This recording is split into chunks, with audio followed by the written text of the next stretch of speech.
It's always been a good little community. There hadn't been what you call a whole lot of chaos, has it, Lord? Never has been.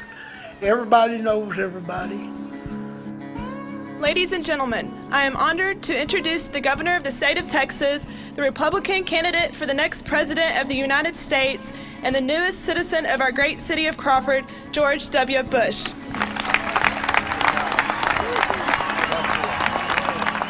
Why did President Bush choose to move here?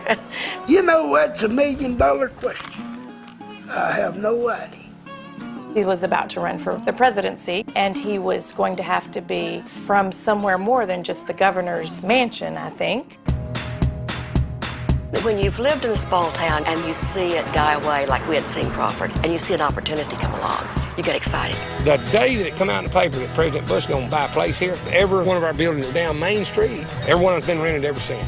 My middle son spent the day with Ari Fletcher, you know, press secretary of the President of the United States. It's funny, you'll go in that little town and there's one stoplight and there's about 3 places where you can buy Bush souvenirs, and you go down 4 blocks and make a left, and there's 6 satellite trucks and national reporters, and they're all doing the exact same shot. It's hilarious to me that they do that and they get away with it. A couple bales of hay and a broke down shed in the background. That's all they really see, so that's all they really know. A lot of the people that live in Crawford kind of assume that everybody thinks the same, and that's very conservatively.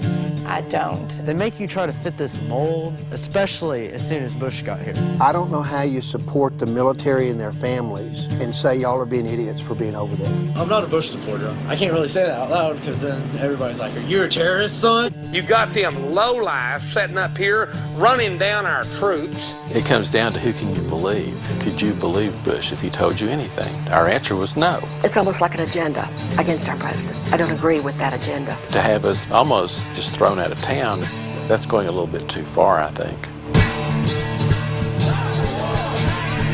When George Bush said my son's sacrifice was for a noble cause, I thought, I'm going to Crawford and ask him what that noble cause was. He says, what would Jesus bomb?